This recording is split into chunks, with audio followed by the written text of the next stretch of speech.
Hello बच्चों, आज हम बीए सेकेंड ईयर में व्यष्टि अर्थशास्त्र का कुछ विशेष विषय का अध्ययन करेंगे। इसके अंतर्गत हम 3 प्रभाव, कीमत प्रभाव, आय प्रभाव और प्रतिस्थापन प्रभाव की व्याख्या करेंगे और देखेंगे कि कीमत में परिवर्तन होने के परिणाम स्वरूप तीनों प्रभाव किस प्रकार कार्य करते हैं। बच्चों, ये तो हम सभी जानते हैं कि व्यष्टि अर्थशास्त्र किसी एक आर्थिक इकाई का अध्ययन है, उसके व्यवहार का अध्ययन है। एक इकाई के रूप में हम किसी एक वस्तु की कीमत ले सकते हैं, एक उपभोक्ता का व्यवहार ले सकते हैं। यहाँ हम किसी एक वस्तु की कीमत में परिवर्तन को देखेंगे।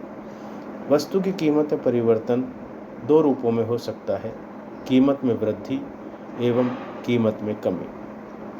चूँकि कीमत में कमी होने पर आय प्रभाव, प्रतिस्थापन प्रभाव एवं कीमत प्रभाव सहज एवं सरल है, इसलिए हम आपको कीमत में कमी होने के परिणाम स्वरूप उस वस्तु के कीमत में परिवर्तन के परिणाम स्वरूप कीमत में कमी का कीमत प्रभाव, आय प्रभाव और प्रतिस्थापन प्रभाव बताएंगे।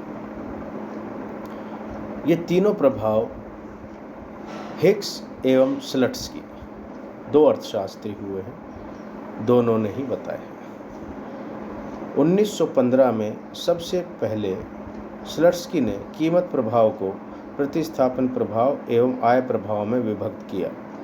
बाद में यही कार्य एक अन्य विभिन्न दूसरी विधि से एलन एवं हिक्स ने किया। अतः इन दोनों में विधियों में सबसे पहले हम एलन एवं हिक्स की विधि लेंगे कि किसी वस्तु की कीमत में कमी होने के परिणाम स्वरूप हिक्स ने किस प्रकार कीमत प्रभाव, आय प्रभाव और प्रतिस्थापन प्रभाव की व्याख्या की। कीमत प्रभाव हम सबसे पहले लें तो हिक्स के अनुसार अन्य बातें समान रहने पर एवं किसी वस्तु की कीमत में परिवर्तन के कारण उस वस्तु की मांग मात्रा में होने वाले परिवर्तन को कीमत प्रभाव या कुल प्रभाव कहा जाता है। बच्चों, कीमत प्रभाव को कुल प्रभाव इसलिए कहा जाता है क्योंकि इसी के अंतर्गत प्रतिस्थापन प्रभाव और आय प्रभाव शामिल है। अर्थात दूसरे शब्दों में प्रतिस्थापन प्रभाव एवं आय प्रभाव का योग ही कीमत प्रभाव है। अब किसी वस्तु की कीमत में यदि कमी हो जाती है तो उस वस्तु की मांग की मात्रा में वृद्धि स्वाभाविक है,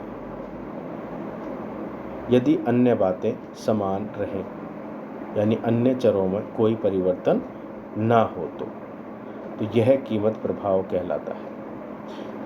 प्रतिस्थापन प्रभाव, हिक्स ने प्रतिस्थापन प्रभाव की व्याख्या भी की है। उन्होंने कहा किसी वस्तु की कीमत में जब कमी हो जाती है तो अन्य वस्तु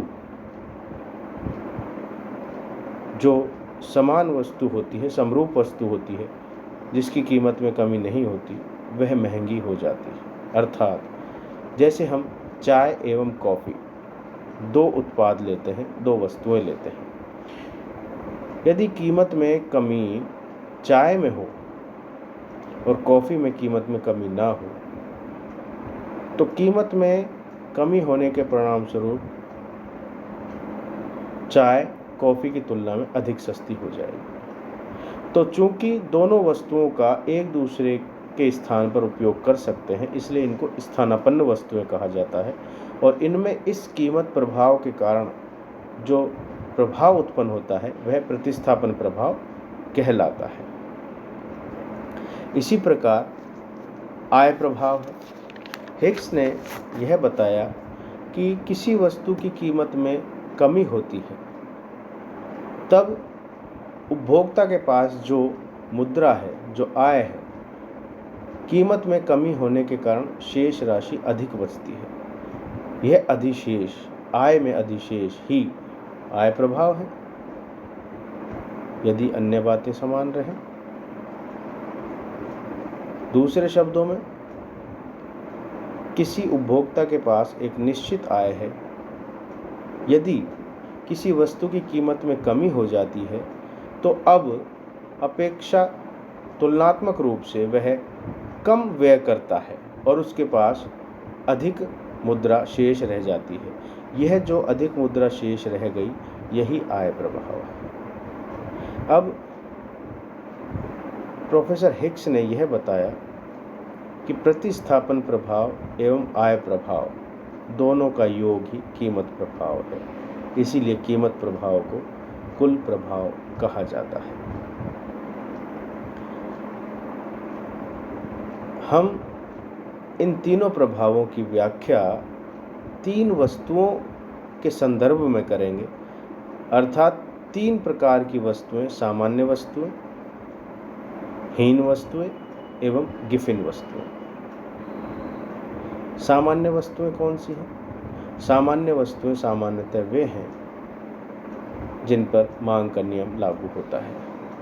अर्थात मांग का नियम क्या कहता है? मांग का नियम यह कहता है कि अन्य बातें समान रहने पर किसी वस्तु की कीमत में कमी के परिणाम स्वरूप उसी वस्तु की मांग की मात्रा में वृद्धि हो जाती है। तो ये मांग का सामान्य नियम लागू होता है, यानी कि वस्तु की कीमत और मांग की मात्रा में विपरीत संबंध पाया जाता है।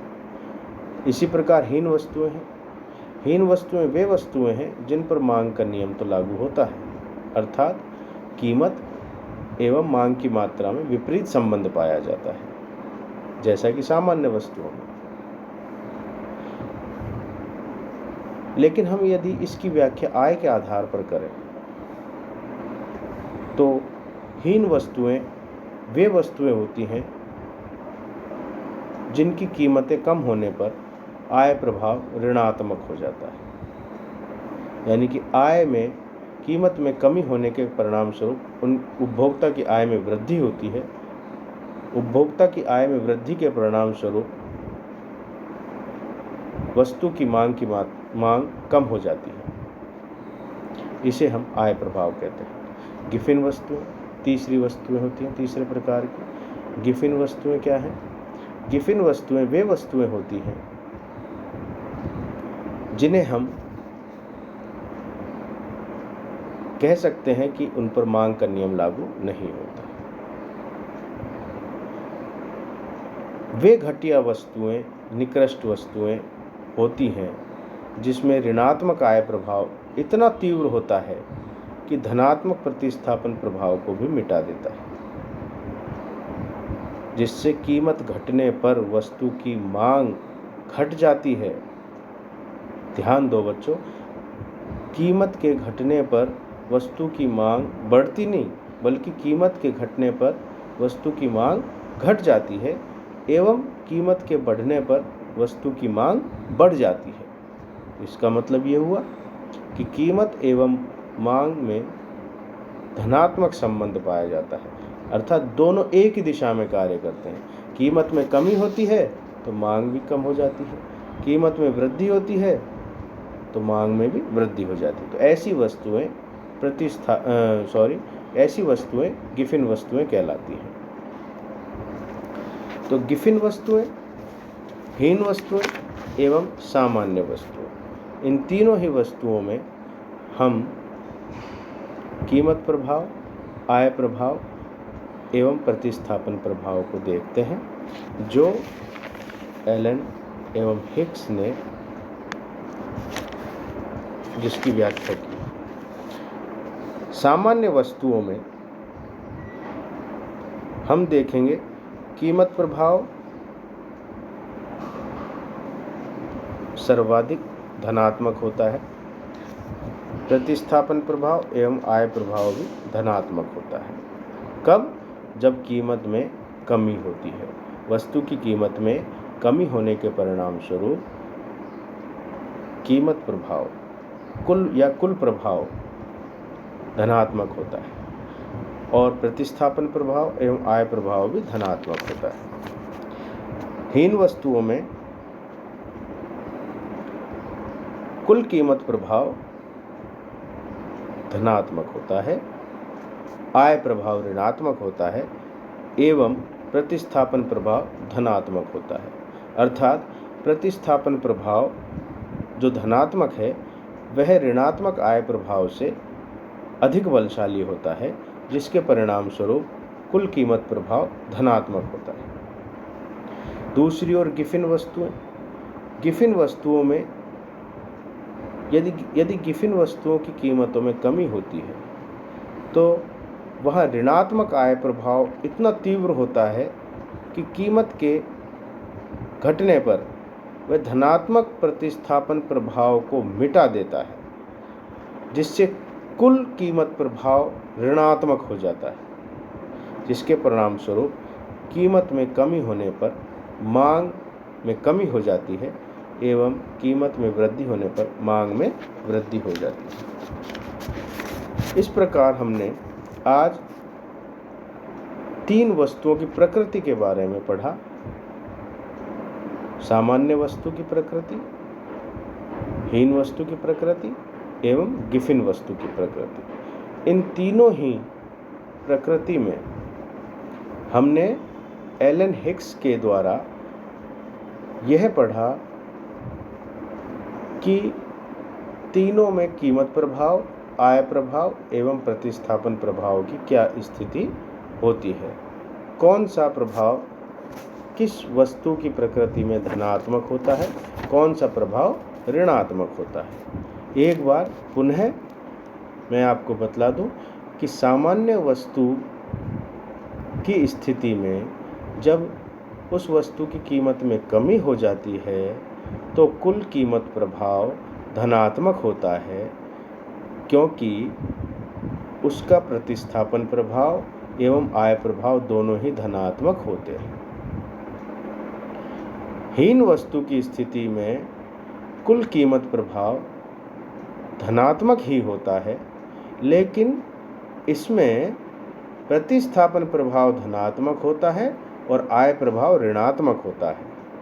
आय प्रभाव जो ऋणात्मक होता है वह धनात्मक प्रतिस्थापन प्रभाव से चूंकि कमजोर होता है, इसलिए कुल कीमत प्रभाव धनात्मक ही दिखलाई देता है। गिफिन वस्तुओं के संदर्भ में कुल कीमत प्रभाव ऋणात्मक होता है। क्यों? क्योंकि यहाँ धनात्मक प्रतिस्थापन प्रभाव ऋणात्मक आय प्रभाव से कमजोर होता है, जिससे कुल कीमत प्रभाव ऋणात्मक हो जाता है। देखो, तीनों वस्तुओं में प्रतिस्थापन प्रभाव तो धनात्मक ही रहता है। अब मुख्य तथ्य यह है कि वह प्रतिस्थापन प्रभाव आय प्रभाव से बलशाली है या कमजोर है। इस स्थिति के आधार पर हम कुल कीमत प्रभाव को निकाल लेते हैं और कुल कीमत प्रभाव के आधार पर या इन तीनों प्रभावों के आधार पर हम यह स्पष्ट कर सकते हैं कि कौन सी वस्तु हीन वस्तु है, कौन सी वस्तु गिफिन वस्तु है एवं कौन सी वस्तु सामान्य वस्तु है। तो सामान्य वस्तु में मांग का नियम लागू होता है, हीन वस्तु में मांग का नियम लागू होता है, गिफिन वस्तुओं में मांग का नियम लागू नहीं होता। तो इस प्रकार आप बच्चों इस अवधारणा को स्पष्ट रूप से समझ लें, चित्र से समझ लें, ताकि इसमें कोई संशय ना रहे। क्योंकि कीमत प्रभाव, आय प्रभाव और प्रतिस्थापन प्रभाव यह तीनों ही कीमत में कमी के महत्वपूर्ण प्रभाव हैं।